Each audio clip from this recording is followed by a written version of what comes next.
9 August हा केवळ इतिहासाच्या पानांवर नोंदवलेला दिवस नाही, तर अन्याय, शोषण आणि गुलामगिरीविरुद्ध संघर्षाची प्रेरणा देणारा क्रांतीचा दिवस आहे, असा आक्रमक संदेश देत ओबीसी क्रांती मोर्चाच्या वतीने भंडारा शहरात ऑगस्ट क्रांती दिन आणि जागतिक आदिवासी दिन उत्साहात साजरा करण्यात आला.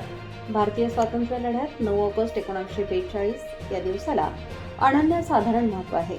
मुंबईतील ऑगस्ट क्रांती मैदानातून महात्मा गांधी यांनी ब्रिटिश सत्तेला भारत छोडोचा निर्णायक इशारा देत करो या मरोचा नारा दिला.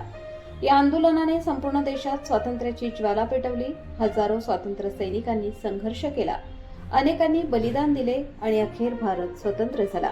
याच क्रांतिकारक इतिहासाला उजाळा देत ओबीसी क्रांती मोर्चाच्या कार्यकर्त्यांनी भंडारा शहरातील छोटा बाजार परिसरातील शहीद भगतसिंग यांच्या पुतळ्याला माल्यार्पण करून अभिवादन केले.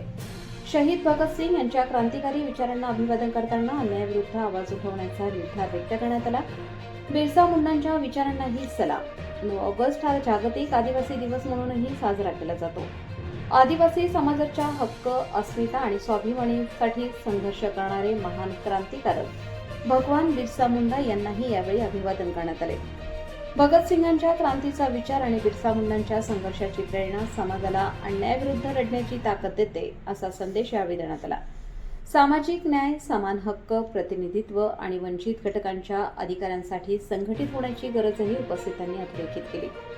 ओबीसी क्रांती मोर्चाचे संस्थापक अध्यक्ष संजय मते यांच्या नेतृत्वाखाली झालेल्या या कार्यक्रमाला प्राध्यापक राजपूत सर, दिलीप उमाळे, संजय खंडाईत, संजय वाघमारे, अमित मेहर, सुरेंद्र मोटघरे, नामदेव धकाते, मनीषा भांडारकर यांच्यासह परिसरातील नागरिक मोठ्या संख्येने उपस्थित होते. क्रांतिकारकांच्या बलिदानाचा इतिहास विसरायचा नाही आणि सामाजिक न्यायाच्या लढ्यात मागे हटायचे नाही, असा निर्धारच या अभिवादन कार्यक्रमातून व्यक्त झाला.